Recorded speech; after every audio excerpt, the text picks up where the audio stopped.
네, 오늘 이 시간 우리가 함께 나눌 하나님의 말씀은 베드로후서 2장 1절에서부터 3절까지에 기록되어 있는 말씀의 내용입니다. 우리는 베드로후서 1장까지에 기록된 말씀을 통해서 베드로 사도가 이제 곧 맞이하게 될 자신의 죽음을 앞두고 자신의 사랑하는 이들에게 무엇을 강조하고 있는지, 또한 무엇을 권면하고 있는지를 함께 살펴보았습니다. 간략하게 1장의 내용을 한번 정리해 보자면, 베드로 사도는 먼저 이 편지의 수신자들을 향하여서 공동체로서의 구원을 말씀하고 있는 것을 확인할 수가 있습니다. 베드로 사도는 1장 1절에 기록된 말씀을 통해 지금 자신이 작성하고 있는 이 편지가 믿음으로 의롭다 여김을 받게 된 자들의 무리 가운데 쓰고 있는 것이다 라고 말씀하므로, 이 편지의 수신자가 바로 주의 몸된 교회에 속한 공동체를 향한 말씀인 것을 분명하게 밝히고 있는 것을 확인할 수 있습니다. 그리고 베드로 사도는 그리스도와 연합함으로 그리스도의 신성한 성품에 참여하게 되는 것은 믿음으로 말미암는 것이다 라고 말씀하고 있는데, 그 믿음은 2절과 3절에 기록된 말씀에서와 같이 하나님과 그 하나님의 하신 일들에 대한 지식과, 4절에 기록된 말씀에서와 같이 그 지식 가운데 계시된 하나님의 약속에 대한 신뢰라고 말씀하고 있는 것을 알 수 있습니다. 여기까지의 이런 말씀들, 그러니까는 분명한 지식, 알미다, 그리고 약속에 대한 신뢰다 라고 이렇게 말씀하는 것을 이렇게 믿음과 연관지어서 말씀하고 있는 베드로 사도의 이 말씀을 보면서 뭔가 딱 떠오르는 게 있지 않습니까? 다른 분들은 모르겠지만 우리 여전도회 분들은 이 말씀을 통해서 뭔가 딱 떠올려지는 게 있어야지만 됩니다. 지금 베드로 사도가 그리스도와의 연합과 또 믿음과 그리스도를 아는 지식과 그 다음에 약속에 대한 신뢰, 이것을 연달아 지금 말씀하고 있었죠. 1장에서 보시면 우리가 매주 여전도의 성경 공부 시간에 배우고 있는 하이델베르크 요리문답에 보시면 21문답에서 다음과 같이 말씀하고 있는 것을 알 수 있습니다. 참된 믿음은 하나님께서 그의 말씀에서 우리에게 계시하신 모든 것이 진리라고 여기는 확실한 지식이며, 동시에 성령께서 복음으로써 내 마음속에 일으키신 굳은 신뢰입니다. 곧 순전히 은혜로 오직 그리스도의 공로 때문에 하나님께서 죄사함과 영원한 의로움과 구원을 다른 사람뿐 아니라 나에게도 주심을 믿는 것입니다. 지금 이 내용이 지금 베드로 사도가 1장 앞부분에서 말씀하고 있는 내용과 거의 일치되는 내용이에요. 그러니까 우리 믿음의 선배들이 어떤 교리적인 내용들을 도출해낸 것은 사람끼리 모여서 사람들의 지식으로서 어떤 그 내용물, 결과물들을 도출해낸 것이 아니라 철저하게 하나님 말씀에 근거한 내용들을 기반으로 해서 이러한 우리의 믿는 바를 정리했다라는 사실을 또 우리 이 21문답의 내용과 베드로후서의 1장에서 언급하고 있는 내용들을 통해서 확인할 수가 있는 것입니다. 그리고 그러한 믿음으로 그리스도와 연합된 자들, 즉 주의 몸된 교회의 한 지체가 된 자들은 이제 그 안에서 필연적으로 자라갈 수밖에 없다라고 말씀하고 있는데, 왜냐하면 그리스도로부터 그 예수님의 중보 사역의 은택들을 성령 하나님으로 말미암아 공급받기 때문입니다.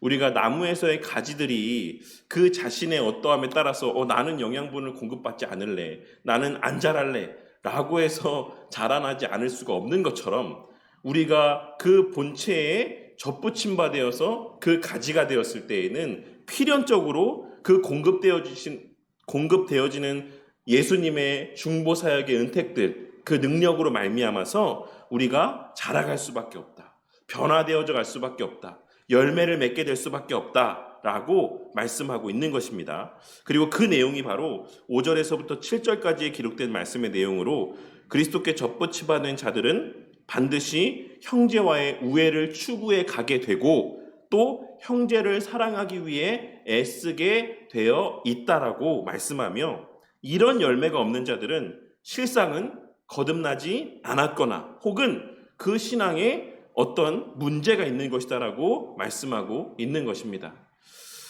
우리가 가지가 열매를 맺지 못할 때는 두 가지의 경우가 있을 수 있는 거죠. 실제로는 그 가지가 본체에서 잘 붙어있지 않을 때, 붙어있는 것처럼 보였지만 잘 연결되어 있지 않았을 때, 열매를 맺지 못하는 것이고, 혹은 그 가지가 갖고 있는 여러 가지 문제들이 있을 때 열매들이 맺혀지지 않을 수 있는 것입니다. 그리고 그러한 것들을 빗대서 베드로 사도는 이런 말씀을 하고 있는 것입니다. 그리고 그러한 신앙의 위협, 즉 거듭남과 한몸됨의 관계를 인지하지 못하거나 혹은 망각하게 만드는 시험, 그러니까 혹은 붙어 있다라고 할지라도 여러 가지 어떤 원인들로 인해서 열매를 맺지 못하게 하는 어떤 그런 시험은 우리의 이 땅에 사는 동안 언제나 우리와 함께 할 것이므로, 그와 같이 우리의 신앙의 삶에서 우리를 이기적으로 만드는 모든 시험들을 경계하며 형제들과 우애하고 형제를 사랑하기 위해 더욱 힘쓸 것을 권면했던 것입니다. 왜냐하면 사단의 궁극의 목적은 무엇이라고 말씀을 드렸습니까? 교회라는 공동체의 하나됨을 파괴하는 것이 사단의 궁극의 목적이기 때문에, 그러니까 그것은 태초로부터 그랬어요. 처음 순간부터 그랬습니다. 어떻게 했습니까? 아담과 하와의 관계를 깨뜨리고 하나님과 인간 사이의 관계를 깨뜨리는 것. 하나님께서는 하나님과 인간 사이의 관계도 하나로 만드셨고 아담과 하와의 사이도 하나로 만드셨는데 사단은 그 모든 관계를 다 깨뜨렸다라는 것이죠. 태초로부터 사단이 하는 일은 그 모든 하나님의 하나 되게 하신 관계를 깨뜨리는 것이 사단의 궁극의 목적인 것입니다. 그래서 그런 이유가 있기 때문에, 그런 목적이 있기 때문인데, 그 이유는 우리의 여러 신앙의 선배들 뿐만 아니라 하이델베르크 요리문답에서도 고백하고 있는 것처럼 성도의 거듭남과 그 신앙의 보호받음과 자라감은 모두 그와 같은 연합된 관계 안에서 누려지는 은혜이기 때문입니다. 본질적으로는 성삼위 하나님과의 연합된 관계 속에서 우리가 열매를 맺게 되는 것이고, 또한 그 열매는 어디 안에서 또한 풍성히 맺히고 또한 그 열매를 누리게 되는 것이냐면 사람과 사람 사이의 관계 안에서 누리고 만끽할 수 있는 것이기 때문에 그렇습니다. 그래서 1장에서 베드로 사도가 강조하고 있는 것은 실상은 교회 공동체의 본질과 그 가치를 그들에게 다시 한번 되새겨주는 것이다라고 할 수가 있습니다. 왜냐하면 당시의 그 교회 가운데 이러한 하나됨의 그 한몸됨의 관계를 깨뜨리고자 하는 거짓 선생들이 그 교회 공동체 안에 파고 들어오고 또한 들어올 수 있다는 것을 베드로 사도가 알고 있었기 때문에 그렇습니다. 베드로 사도는 이러한 말들을 하면서 내가 지금 하고 있는 이 모든 말들이 내가 직접 본 거야, 내가 직접 들은 거야 라고 이야기하면서 정말 신뢰할 만하고 또한 따를 만한 말씀이다라는 사실을 말씀하고 있습니다. 그런데 그 자신이 보고 들은 것보다도 더 분명하고도 확실한 계시가 너희들한테도 있다. 너희들이 나처럼 예수님을 만나고 예수님으로부터 직접적인 가르침들을 듣지 못하고 예수님께서 행하신 일들을 직접 보지 못했어도 내가 보고 들은 것보다 더 확실한 계시가 너희들에게 주어져 있다. 그것이 바로 성경 말씀이다 라고 말씀하므로 너희들이 그것을 보지 못했다라고 해서 덜 어떤 신앙적인 진보가 있을 것이다라고 착각하지 말라고, 혹은 나를 지나치게 부러워하지 말라고 말씀하고 있는 것입니다. 이러한 베드로 사도의 말씀 가운데에는 또 한 가지의 어떤 의미들이 전제되어 있다라고 할 수가 있습니다. 뭐냐면 당시 이제 초대교회 안에는 영지주의자들과 같이, 그러니까 이 당시에는 영지주의라고 하는 개념이 아주 분명하게 교회 가운데 자리 잡고 있지는 않았지만 어떤 그런 초기의 모습들은 여러 교회들마다 보여지고 있는 것을 우리가 서신서의 내용을 통해서 확인할 수 있습니다. 그러니까는 좀 쉬운 말로 하자면 막 꿈틀꿈틀대고 있었다라는 거죠. 영지주의적인 이단들이 태동하게 될 것이 여러 사람들의 어떤 모습들 가운데서 막 꿈틀대고 있었다라는 것입니다. 그래서 그 사람들이 이야기했던 게 뭐였습니까? 나만 특별히 무엇인가 깨달았다. 나는 들었어. 나는 뭐 봤어. 막 이런 이야기들을 하면서 사람들에게 어떤 영적인 우위를 점하려고 하고 영적인 권위들을 발휘하려고 하는 그런 이단적인 사상을 갖고 있는 사람들이 당시의 교회 가운데 조금씩 생겨나기 시작했다라는 것이에요. 왜냐하면 이제 사도들의 시대가 점점 지나가고 있었기 때문에 그렇습니다. 그래서 사도들의 권위 같은 경우는 뭐 누구도 의심할 바가 없죠. 왜냐하면 예수님을 직접 받고 예수님으로부터 직접 가르침을 받았으니까. 근데 이제 예수님으로부터 그런 직접적인 가르침을 받았던 1세대가 떠나면서 이제 사람들 가운데에는 다 똑같은 조건이다라고 하는 마음들이 생겨나게 된 거예요. 그런 가운데서 이제 뭔가 특별한 걸 봤다, 들었다, 막 이런 걸 갖고 자신의 영적인 우위를 드러내고자 하는 사람들이 있었다라는 것이고, 그런 움직임들이 교회 가운데 보이기 시작했다라는 것이죠. 베드로 사도는 이제 그러한 것들을 또한 알고 혹은 염려함 가운데 이런 말씀을 하고 있는 겁니다. 내가 봤잖아. 내가 직접 봤잖아. 내가 직접 들었잖아. 그런데 그것보다도 너희들이 갖고 있는 계시된 말씀, 이게 더 확실한 거야 라고 하는 것을 말씀함으로, 그러한 영지주의적인 어떤 이단적인 사상을 갖고 있는 사람들이 너희들을 현혹할지라도 흔들리지 말아야지만 될 것을 말씀하고 있는 것입니다. 그러면서 마지막으로 이 궁극의 계시의 말씀을 해석함에 있어 우리가 반드시 기억해야 되는 것을 권면하고 있는데, 그것은 바로 성경 말씀을, 그 예언의 말씀을 사사로이 해석하지 말라는 말씀이었습니다. 왜냐하면 성경의 계시는 앞서도 베드로 사도가 이 편지의 서두에서 말씀했던 것처럼 어느 한 개인에게 주시는 특별한 말씀이 아닌 예수님의 몸된 교회에 속한 공동체 구성원 모두에게 주시는 보편적인, 공통적인 말씀이, 공동체적인 말씀이기 때문에 그렇습니다.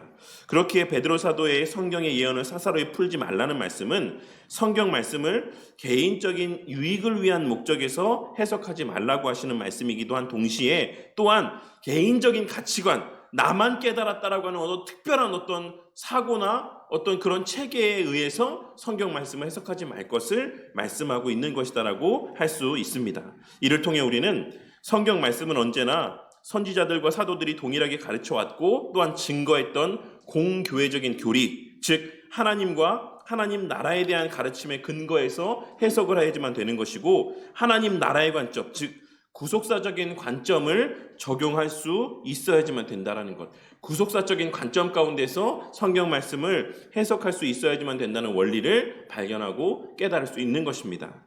그런데 이제 그에 이어지는 오늘 말씀을 보시면 베드로 사도는 당시 교회 성도들을 향해서 과거 이스라엘 백성들의 공동체 안에서도 거짓 선지자들이 존재했던 것처럼 신약시대 교회에도 반드시 거짓 선생들이 있을 것이다라는 사실을 말씀하고 있습니다. 그리고 이는 주님의 재림 때까지 지속될 일이다라는 의미가 그 이면에 자리하고 있는 말씀이라고도 할 수 있는 것입니다. 그렇다면 이 거짓 선생들의 가장 큰 특징은 무엇이겠습니까?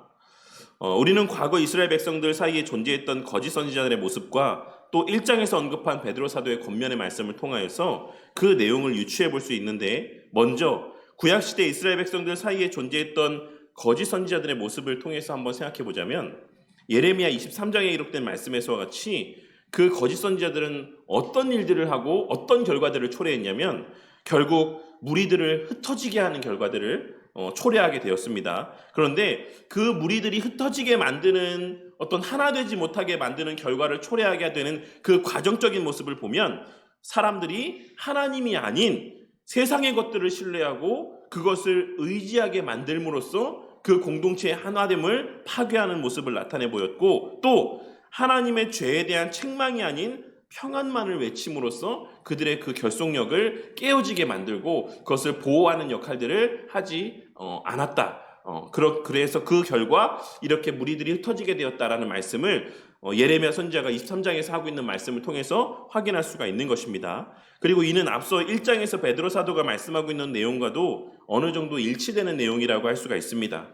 베드로 사도 또한 앞선 1장 말씀에서 교회의 하나됨을 강조하고 있는데, 그러니 거짓 선생들은 교회의 하나됨보다는 그 개개인의 잘됨, 그 개개인의 형통함, 그 개개인의 세상적인 성공과 번영과 이 땅에서의 어떤 잘 살게 됨, 이런 것들을 더 우선하는 가르침들을 전했다라는 사실을 우리가 생각해 볼 수 있는 것이고, 예레미야 선지자가 언급했던 것처럼 자기가 깨달은 바대로의 인간적인 생각을 하나님의 말씀인 것처럼 말하며 땅의 것에 어떤 만족을 추구하도록 어떤 부추기는 어떤 그런 모습을 나타내 보이는 자들이 바로 오늘 말씀 가운데서 베드로 사도가 말씀하고 있는 거짓 선생들의 대표적인 모습이었을 것이다라는 사실을 우리는 생각해 볼 수 있는 것입니다.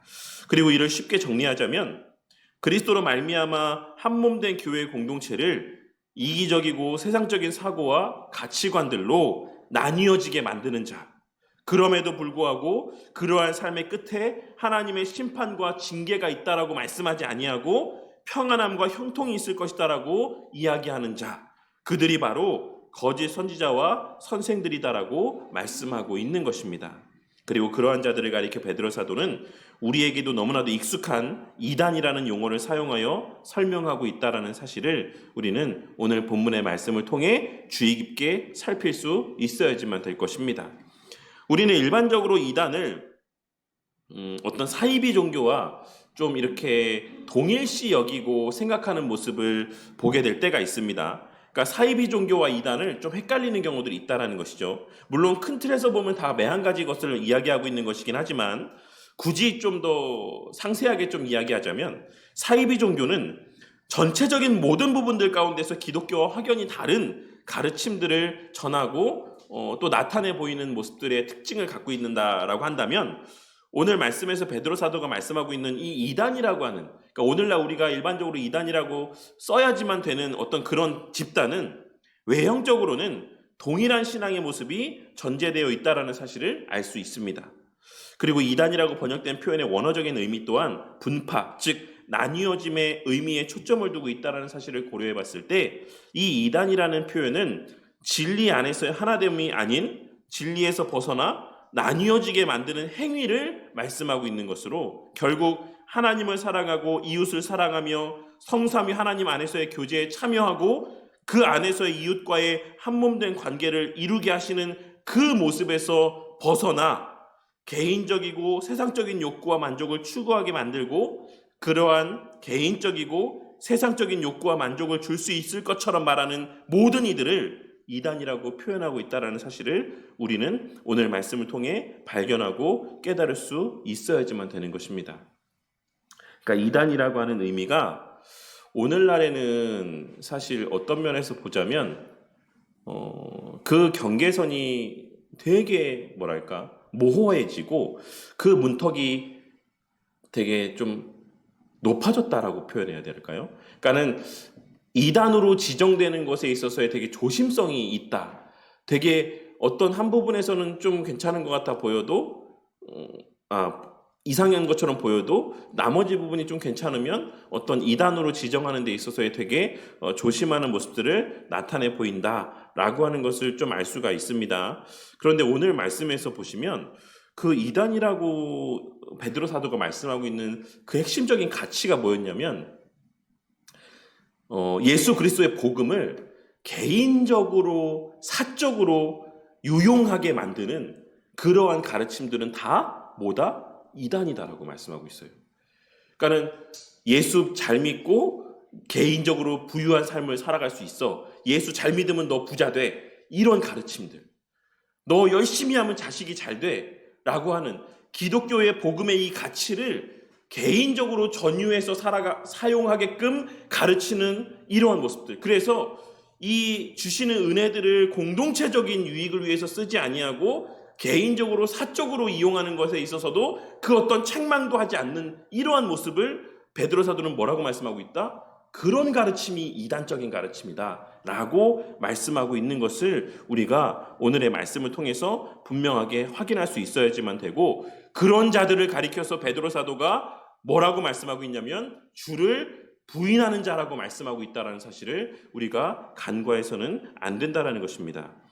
이어지는 말씀에서 호색하는 것이다라고 하는 호색하는 행위에 대해서 말씀하고 있는 의미 또한 이게 단순히 그냥 어떤 성적인 문란함과 어떤 타락에 대한 것만을 말씀하고 있는 것이 아닙니다. 이는 세상적인 욕구만을 추구하며 살아가는 모든 행위를 포괄적으로 담고 있는 그런 의미의 표현입니다. 그리고 그와 같이 거짓 교사들이 교회 안에 거하는 이들에게 세상적인 만족과 유익을 줄 수 있을 것처럼 말하고 그것이 최고의 가치인 것처럼 말하는 것은 결국에는 그 사람들을 위함이 아닌 자기 자신의 유익을 위해서라는 사실을 베드로 사도는 분명하게 말씀하고 있는 것입니다. 예수 잘 믿어야지만 돼. 그래야 잘 돼. 너 교회 중심에 살아야 돼. 그래야지만 너 가정이 형통할 수 있어. 너 정말 헌금 많이 하고 봉사 많이 해야지. 그래야 네 자식들이 다 잘 돼. 이렇게 말씀하는 것은 궁극적으로 그 성도를 위함이 아니다라는 것이에요. 그런 목사들이 그렇게 가르치고 그렇게 강조하는 것은 그 성도들이 세상적으로 그렇게 잘 되고 형통하게 살게 되기를 바라는 마음에서 하는 말이 아니라 결국은 누굴 위함이다? 자기 자신을 위해서, 내 만족을 위해서, 내 유익을 위해서 하는 말이다라고 말씀하고 있는 것입니다. 사람들이 듣고 느끼기에는 참된 교사들의 교회를 중심으로 이타적으로 살라는 이 권면의 말들이 자신들의 유익을 위한 말인 것처럼 생각되어질 때가 많고, 그 말을 듣는 자들에게는 오히려 해가 되고 유익이 되지 않는 것처럼 여길 때가 많습니다. 그러니까 목사가 교회 중심으로 살아야 됩니다. 이타적으로 살아야 됩니다. 형제 사랑해야 됩니다. 이렇게 이야기하는 것, 자신이 가진 것 다 나누어서 교회와 함께 더불어 사는 자들이 돼야 됩니다 라고 이야기하는 것이 성도들이, 오늘날 이 시대에 살아가는 성도들이 생각할 때에는 그거 다 자기 위한 거지, 목사 위한 거지, 다른 사람 위한 거지, 나는 그저 희생만 하라는 거구나, 나는 그냥 그렇게 섬김만 하라는 거구나, 나한테는 유익이 하나도 되지 않는 건데 그냥 그리스도인이니까 그렇게 살라고 이야기하는 거구나 라고 생각되어지기 쉽지만, 그러니까 나를 위한 것이 아니라 타인을 위한 어떤 것들을 나한테 요구하는 것처럼 여겨지기 쉽지만, 실상은 그러한 권면과 그러한 삶이야말로 그 자신에게 유익이 되는 것이고, 그와 반대로 거짓 교사들이 말하고 있는 너가 먼저 잘 살아야지, 정말 이렇게 열심히 해서 너 부자 돼야지, 너 잘 돼야지, 네 가정이 평안해야지, 이렇게 이야기하는 것들, 이렇게 이야기하는 말들이 그 자신들을 위한 것이 아니라 결국에는 그것이야말로 거짓 선생들이 자기의 유익을 위해서 하는 말이다라는 사실을 깨달아야지만 된다라는 것을 오늘 말씀을 통해 베드로 사도는 말씀하고 있는 것입니다. 본문 말씀에서의 이득을 삼으니라고 하는 말은 장사하다, 착취하다 라는 의미를 지니고 있는 표현입니다. 베드로 사도는 이러한 표현을 통해서 교회 안의 거짓 교사들이 달콤한 말로, 그리고 자신들만 깨달았다라고 하는 교묘한 거짓된 가르침들로 너희들을 현혹시키고 하나님이 아닌 세상적인 수단들을 바라보게 만들며 자신이 그것을 줄 수 있을 것처럼 말하며 실제로는 교인들로 장사하고 교인들을 착취하며 자신의 유익을 취할 것이다라고 말씀하고 있는 것입니다. 그리고 그러한 자들을 향한 심판과 징계는 옛적부터 지체되지 않았다. 그러한 자들을 향한 하나님의 징계는 지체되지 않았다 라고 말씀하므로, 그와 같이 사람들을 현세적이고 이기적으로 만들며 교회를 분열되게 만들고 한 몸으로서의 그 교회의 가치를 훼손하는 가르침이야말로 하나님께서 얼마나 미워하고 얼마나 혐오스럽게 여기는 잘못된 거짓된 가르침인지를 분명하게 말씀하여 주고 있습니다. 성도님들은 오늘 말씀에서의 거짓 교사들의 모습을 보면서 어떤 생각이 드셨습니까? 저는 이 말씀을 준비하면서 어떤 면에서는 참 소름이 돋았습니다. 오늘 말씀에서의 베드로 사도가 이야기하고 있는 이 거짓 선생들의 모습이 오늘날 번영신학을 말하는 수많은 대형교회의 모습들과 또 그런 교회에서의 설교하는 목사들의 모습들과 너무나도 유사하다는 생각을 지울 수 없었습니다. 여러분, 부자 되십시오. 여러분, 부자 돼야 됩니다. 예수 잘 믿으면 부자 됩니다. 성공합니다. 우리 교회 어떤 장로를 보십시오.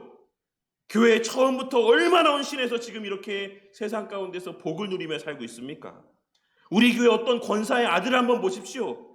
그 권사가 교회 초기부터 얼마나 교회 헌신하고 수고하니 그걸 여러분들도 다 아시지 않습니까? 그 자식이 얼마나 잘 됐는지 한번 보십시오.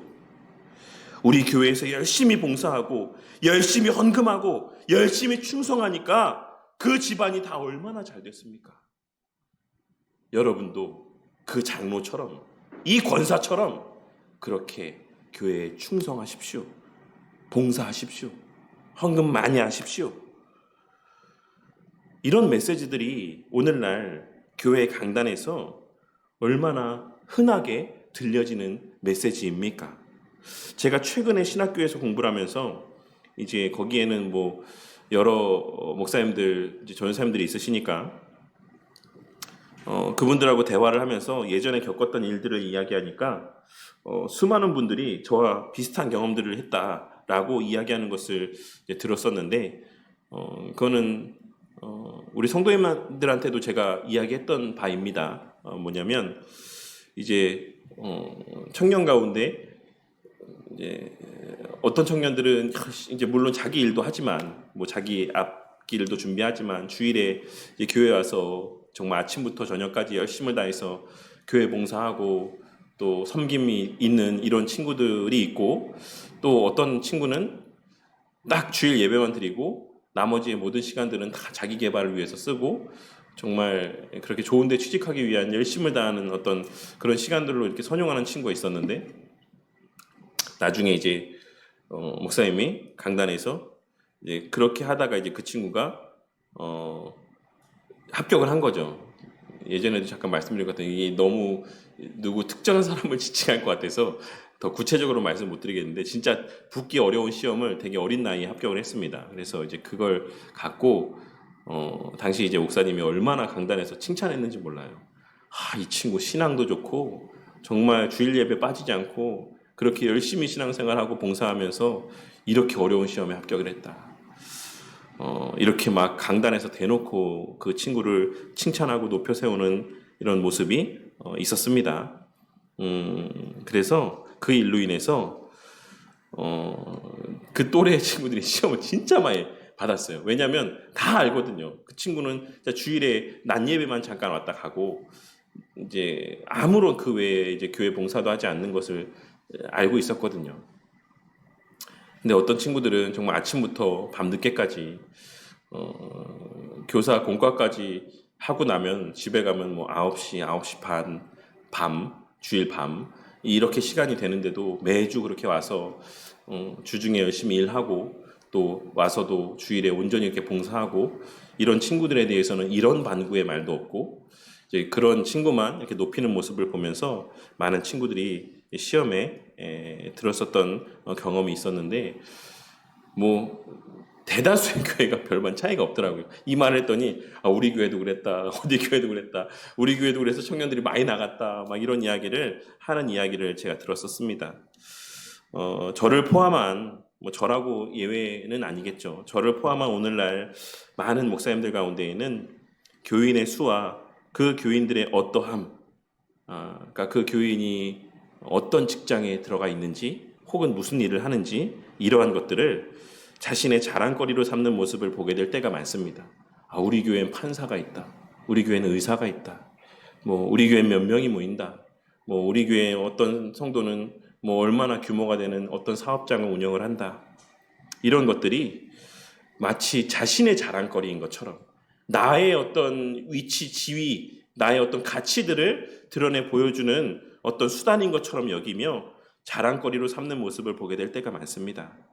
성도들의 영적인 성숙함과 성장을 바라고 교회의 한몸됨을 위해 애쓰기보다는 양적인 성장과 성도 개개인의 성공과 번영을 더 우선의 가치로 여기며 목회하는 모습을 보게 될 때가 있다라는 것입니다. 그래서 지난 오후 신학 강좌 시간에도 말씀을 드렸지만 상당수의 목사들이 교회의 문턱을 낮추고 또 성도들에게 그 어떤 부담도 주지 않으려 하며 그저 사람을 끌어모으는 일에만 열심을 내고 또 그러다가 이제 어느 정도 사람이 모이기 시작하면 그때부터는 어떤 세상적인 성공을 이야기하는 어떤 그런 방식들을 가르치기 위해 여념이 없는 모습을 나타내 보이기도 합니다. 부자 되는 법, 성공하는 법, 그리고 그것을 최고의 가치로 여기며 모든 기도가 거기에 다 초점이 맞추어져 있어서 성도들이 잘 살고 부자가 되고 높은 지위에 올라가고 성공하는 것, 모든 목회의 방향이 거기에 초점이 맞추어져 있는 것을 보게 될 때가 많이 있는 것입니다. 그래서 잘 되면 목사 탓, 안 되면 성도 탓을 하며 세상적으로 힘든 상황 가운데 있는 이들은 징계의 본으로 삼고 세상적으로 성공한 이들은 복받음의 본으로 이야기를 하며 자신의 종을 양산하는 모습을 보게 될 때가 있는 것입니다. 그리하여 지난 주일에 함께 나눈 잠언 18장에 기록된 말씀에서와 같이 오늘날 교회 안에서는 가난한 자는 간절한 말로 구하여도 부자는 엄한 말로 대답하느니라 라고 이야기했던 솔로몬의 그 고백과 같이 신앙이 성숙하고 본이 되는 자들이 교회 안에서의 어떤 중책들을 맡는 것이 아니라 중요한 일들, 가치 있는 일들을 맡는 것이 아니라 세상적으로 잘 나가고 부유한 자들이 떵떵거리며 교회의 여러 일들을 맡고 세상적으로 힘든 상황 가운데 있는 이들은 아무리 그 신앙이 성숙하고 여러 본이 되는 모습이 있을지라도 교회 안에서도 위축된 모습을 나타내 보이며 살아가는 모습을 보게 될 때가 많이 있는 것입니다.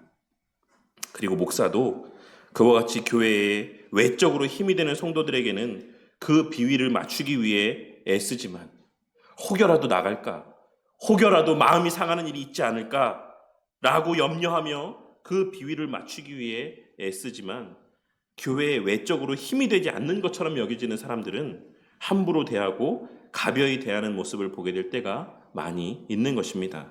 그리고 바로 그런 모습이야말로 오늘 말씀에서 베드로 사도가 말씀하고 있는 바와 같이 성도로 이득을 삼는 모습, 성도로 장사하는 모습, 교회를 장사꾼의 마음으로 경영하며 자신의 이득을 취하는 거짓 교사들의 모습이다라고 할 수가 있는 것입니다. 이런 교회에 하나됨의 모습이 있을 수 있겠습니까? 이런 교회의 분위기 속에서 한 몸으로 서로를 여기는 모습이 있을 수 있겠습니까? 내가 더러워서 나도 성공해야겠다. 내가 더러워서 나도 부자 돼야겠다. 나도 교회에서 대접받기 위해서 다른 거 신경 안 쓰고 내 먹고 사는 거 먼저 좀 애쓰고 내가 그렇게 좀 살아야겠다 라는 모습이 생겨나지 않겠습니까? 오늘 말씀을 통하여서 오늘날 많은 이들이 선호하는 목사들의 그 듣기 좋은 말, 입에 발린 말들은 성도님들을 사랑하면서 비롯된 말이거나 성도님들이 진정으로 세상적으로 잘 되기를 바라는 마음에서 비롯된 말이기보다는 자기 자신의 성공과 번영과 형통함과 이득을 위한 말이기 쉽다라는 사실을 깨닫게 되는 은혜가 있길 바랍니다. 누군들 그런 좋은 말 해주고 싶지 않겠습니까? 누군들 성도들 부자 되란 말, 잘 되란 말, 성공하란 말 이런 말 들려주고 싶지 않은 그런 목사가 누가 있겠습니까? 하지만 참된 스승과 교사와 선생이라는 자들은 그러한 세상적인 무조건적인 성공에 대한 것을 이야기하기보다 지금 너에게 허락된 그 은혜들을 왜 공동체적으로 선용하지 않느냐? 섬김의 수단으로 선용하지 않느냐? 왜 너만 생각하느냐? 라고 하는 책망의 말들을 해야지만 되는 위치에 있을 수밖에 없다라는 사실을 오늘 말씀을 통해 깨닫게 되는 은혜가 있기를 바랍니다.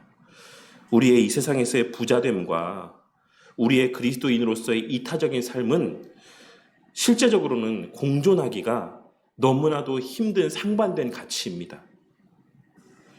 우리가 세상에서의 잘 먹고 잘 사는 삶을 살아가는 것과 교회 안에서의 이타적인 삶을 살아가는 이 두 개의 가치는 사실 공존하기가 너무나도 힘든 가치다라고 할 수가 있는 것입니다.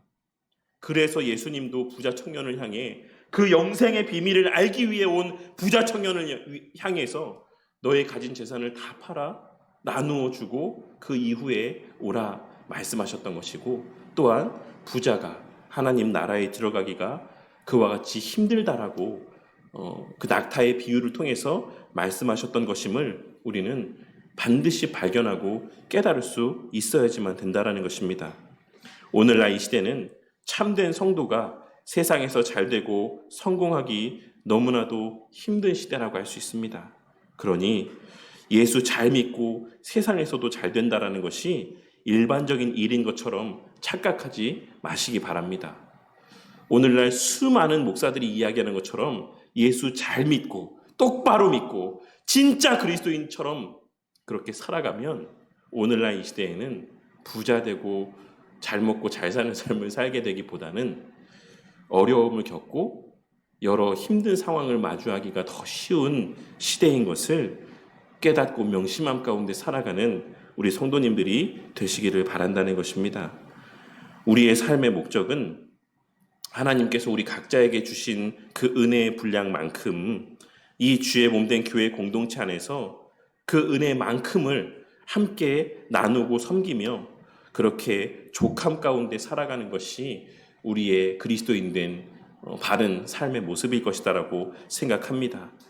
저 또한 많은 사람들에게 높임받고 인정받는 교회와 목사들의 모습에 현혹되어서 성도님들을 수단으로 보고 그렇게 성도들로 장사하는 자, 내 이윤을 남기고자 하는 어떤 그런 목회를 하는 자가 되지 않기를 바랍니다.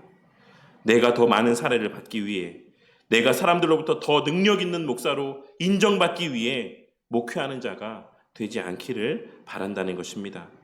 그것이 바로 우리를 멸망하게 할 이단적인 사고이고 이단적인 모습인 것을 깨닫고 그러한 이단적인 가르침과 모습들이 우리와 그리 멀리 떨어져 있지 않다라는 사실을 깨닫고 우리 모두가 각자 자신의 이득을 위해 교회에 속하여 살아가며 그리스도를 수단으로 여기고 이용하는 자들이 아닌 목사는 목사의 이득을 위하고 성도는 성도대로 자신의 유익과 이득만을 바라며 교회를 그러한 혜택을 제공받는 곳으로 여기며 살아가는 것이 아닌 그리스도께서 그러하셨던 것처럼 서로를 위해 하나님의 허락하신 은혜들을 아낌없이 나누며 그렇게 서로의 부족과 연약을 서로 채워가며 하나님이 주신 은혜들을 늘 풍성히 누리고 만끽함 가운데 한 몸된 주의 몸된 교회를 더욱 든든히 세워가고 그 안에서의 진정한 의미에서의 참된 유익과 은혜로 보호받고 날마다 자라가는 우리 바른교회 공동체가 되기를